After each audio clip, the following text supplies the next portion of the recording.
أولم يرى الذين كفروا أن السماوات والأرض كانتا رتقا ففتقناهما أولم يرى الذين كفروا أن السماوات والأرض كانتا رتقا ففتقناهما অবিশ্বাসীরা কি ভেবে দেখে না আন্নাস সামাওয়াতি ওয়াল আরদা আসমান সমূহ এবং জমিন কানাতা রাতকা এক অভিন্ন একটা বস্তু ছিল। আমার আল্লাহ বলেন ফাফাতাতনাহুমা, অতএব আসমান জমিন দুইটাকে আমি আল্লাহ পৃথক করে দিলাম। আসমানকে আসমানের জায়গায় দাঁড় করাইয়া দিলাম, জমিনকে জমিনের জায়গায় বিছাইয়া দিলাম। বলি সুবহানাল্লাহ। বিগ ব্যাং তথ্য বলতেছে বিন্দু থেকে মহাবিস্ফোরণ হইয়া আসমান আসমানের জায়গায় গেল, জমিন জমিনের জায়গায় গেল। আবার আল্লাহ বলেন দেখো আসমান আর জমিন তো আসলে একটা ফুটা ছিল, আমি সেখান থেকে আলাদা করে পৃথক করে দিলাম, আসমান বানাইলাম জমিন বানাইলাম। তাহলে এবার বলতে হচ্ছে বিজ্ঞান যেই কথা বলল আজকে সেই কথা আমরা শুনলাম, আজ থেকে ১৫০০ বছর আগে আমার আল্লাহ সেই কথা বলে দিয়ে গেছে। দ্বিতীয় নম্বরে বলতেছেন বিজ্ঞান এই পর্যায়ে বলতেছেন আসমান এবং জমিনকে কতক্ষণে সৃষ্টি করা হয়েছে, কেমন করে সৃষ্টি করা হয়েছে। বিজ্ঞান এই কথা বলতেছে, একটা প্রশ্ন আর আপত্তি উঠায় আর বলে কেমন করে আসমান এবং জমিনকে সৃষ্টি করা হইল। মুসলমান বলেন ৬টা ধাপে ৬টা দিনে আসমান এবং জমিনকে সৃষ্টি করা হয়েছে। আজকে যেই কথা বলতেছে সেই কথা বিজ্ঞান মানতে বাধ্য। ৬টা ধাপে বিজ্ঞান বলতেছে, ৬টা ধাপে। এরা বলতেছে ৬ ধাপে তারা বলেন যে আসমান জমিন সৃষ্টি হয়েছে। আর এরা একটা প্রশ্ন করে, প্রশ্নের মধ্যে হচ্ছে ৬টা ধাপে সৃষ্টি করা হয়েছে। এটা কি আমরা বলতেছি ৬টা ধাপে না, ৬টা দিবসের মধ্যে, অর্থাৎ আল্লাহ তাআলা ৬ দিনে আসমান জমিনকে সৃষ্টি করেছেন। আজকে প্রথম শুনছেন না আগেও শুনছেন? আরো জোরে বলেন। আমার কথা মনে হয় বেমজা লাগতেছে আপনাদের, উত্তর দেন না কেন? বেশি খারাপ লাগতেছে? এবার বলেন এই যে আসমান এবং জমিন আল্লাহ কয় দিনে বানাইছেন? খালাকাস সামাওয়াতি ওয়াল আরদা ফি সিত্তাতি আইয়াম বলা হয়েছে, ৬ দিবসের মধ্যে বানাইছে। এখানের মধ্যে তারা কোরআনের মধ্যে ভুল ধরার চেষ্টা করতেছে। কিছু কিছু নাস্তিক বিজ্ঞানী এরা বলতেছে আচ্ছা বলো তো দেখি দিন যে তোমরা বললা ৬ দিনের মধ্যে আল্লাহ বানাইছে, দিনটা কোত্থেকে আসলো? উত্তর হলো দিন রাতের পরিবর্তন আসে সূর্যের মাধ্যমে, ঠিক কিনা বলেন? সূর্যের পরিবর্তনের মাধ্যমে, পরিক্রমার মাধ্যমে একদিন এক রাত হয়। এখন বিজ্ঞানীরা আপত্তি করছে, নাস্তিক মার্কা বিজ্ঞানী তারা বলতেছে তোমরা যে বললা ৬ দিনে আল্লাহ আসমান জমিন সবকিছু বানাইছে, ৬ দিনে কেমনে বানাইবো? তখন তো সূর্যই ছিল না। সূর্য ছিল তখন? আর সূর্য থাকবার থাকে যদি তাহলে তো কিচ্ছুই শেষ। আল্লাহ তো এই সব কিছু বানাইছেন এর ভিতর দিয়েই, পৃথিবীর মধ্যেই তো সূর্যকে আল্লাহ রাখছেন, ঠিক কিনা বলেন? তাহলে পৃথিবী সৃষ্টির আগে তো সূর্যই ছিল না, তাহলে তোমরা দিন কেমন করে বললা? এর উত্তর জানলে সাথে সাথে বিজ্ঞানের সব কথা বের হয়ে যায়। আল্লাহ বলতেছেন আসমান জমিনকে ৬ দিনে বানাইছেন ফি সিত্তাতি আইয়াম। আইয়াম শব্দটা বহু বচন, তার এক বচন হচ্ছে ইয়াউমুন। ইয়াউমুনের বহু বচন আইয়াম, আইয়ামের এক বচন বহু বচন। ইয়াউমুনের অর্থ কি এটা যদি আমরা নির্ণয় করি তাহলে পরিষ্কার হয়ে যাবে। ইয়াউমুনের বেশ কয়েকটা অর্থ করা যায়। ইয়াউমুনের একটা অর্থ হইতেছে দিন রাত ২৪ ঘন্টার সমষ্টিকে ইয়াউমুন বলে। যেমন বাকুরাতুল আদব অনেক মাদ্রাসায় পড়ায়, আমরাও পড়ছি ইয়াউমুন দিন রাত কা মজমুআ, এইভাবে তর্জমা করা হয়েছে। তাহলে ইয়াউমুনের একটা অর্থ হইতেছে দিন রাতের সমষ্টি, ২৪ ঘন্টায় একদিন। ইয়াউমুনের দ্বিতীয় আরেকটা অর্থ, ইয়াউমুন বলা হয় সূর্যের উদয় থেকে নিয়ে অস্ত পর্যন্ত, এটাকেও ইয়াউমুন বলা হয়।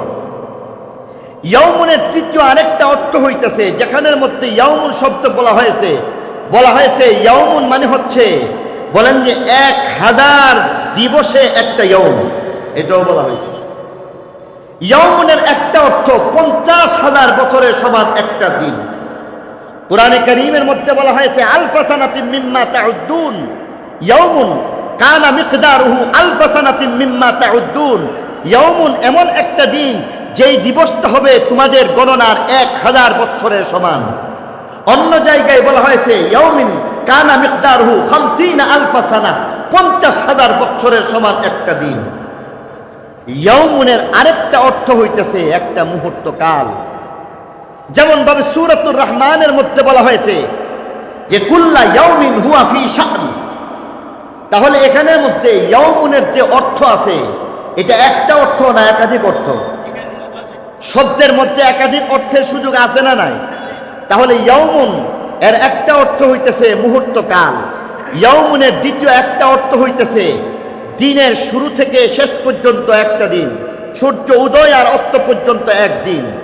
ইয়াউমুনের একটা অর্থ হইতেছে 24 ঘন্টায় একদিন। ইয়াউমুনের একটা অর্থ হইতেছে 1000 বছরে একদিন। ইয়াউমুনের একটা অর্থ হইতেছে 50,000 বছরে একটা দিন। তাহলে ইয়াউমুনের শব্দের অর্থ মোটামুটি 5টা আমরা পাইলাম।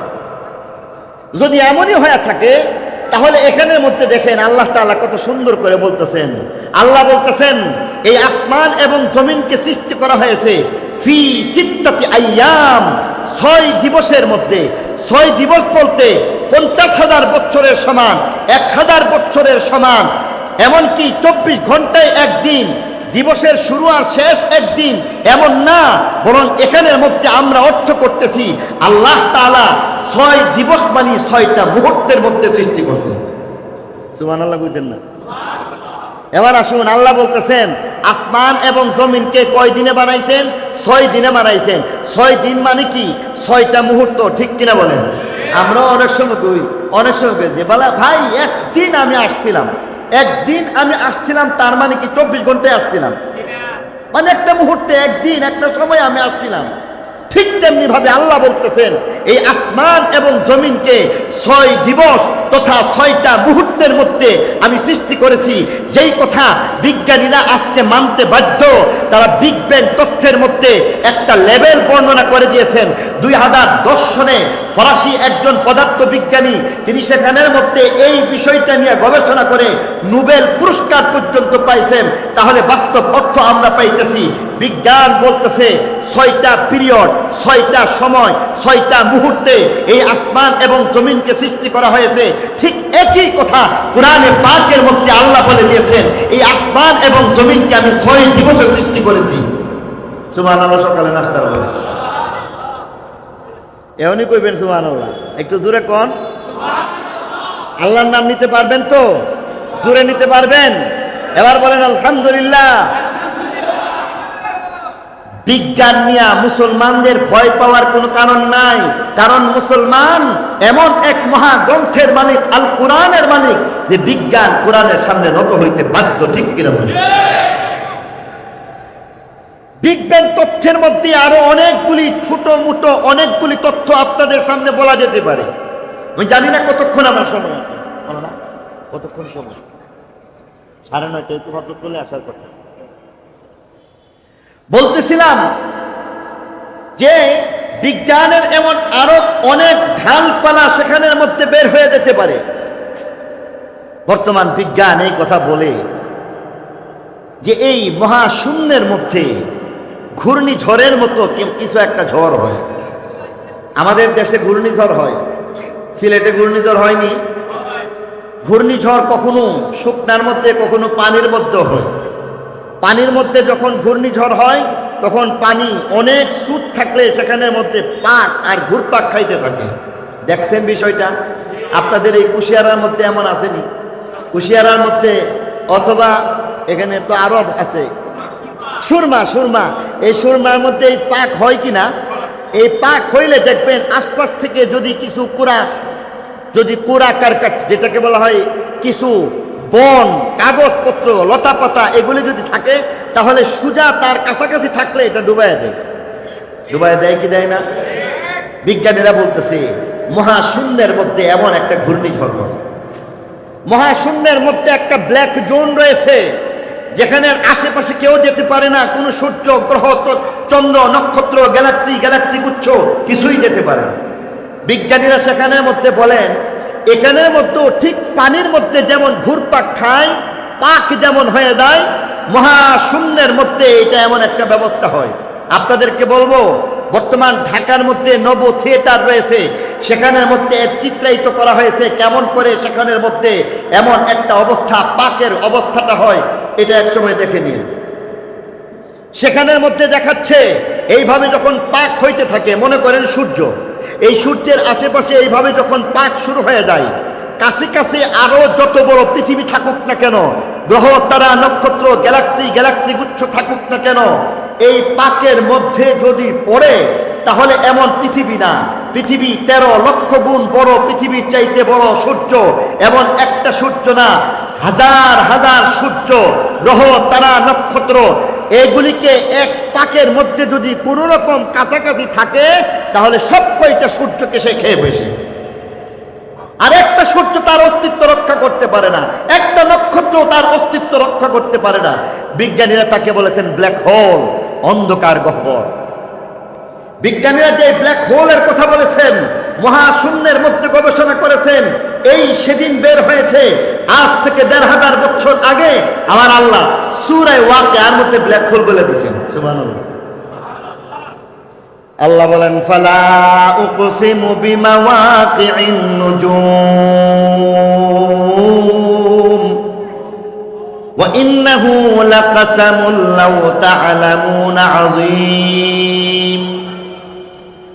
ফালা উকসিমু বিমাওয়াকিইন নুজুম, আমার আল্লাহ বলেন, শুনো, আমি নক্ষত্র পতনের যে স্থান আছে, আমি নক্ষত্র পতনের সেই স্থানের শপথ নিয়ে বলছি। নক্ষত্র পতনের স্থান আজ পর্যন্ত কেউ আবিষ্কার করতে পারলো না। বিজ্ঞানীরা এতদিন আবিষ্কার করলো, নক্ষত্র পতনের স্থানকে ব্ল্যাক হোল বললো। আল্লাহ তাআলা এটা সূরা ওয়াকিয়ার মধ্যে বলে দিয়েছেন। বুঝা গেল বিজ্ঞান 1500 বছর পিছিয়ে আছে, কোরআন 1500 কেন, হাজার হাজার লক্ষ লক্ষ কোটি কোটি বছর আগে বললো। আদি থেকে সেই কোরআন, যে কোরআন কদিম কোরআনের মধ্যে আল্লাহ বলে দিয়েছেন। অতএব এই কোরআনের কথা সত্য, আর কোরআন বিজ্ঞান থেকে, বিজ্ঞান কোরআন থেকে শিখে শিখে কিছু বলতে হবে। কারণ মানুষের করা কোনো জিনিসের মধ্যে, মতবাদের মধ্যে আল্লাহর কুদরত কোনোদিন প্রকাশ পাইতে পারে।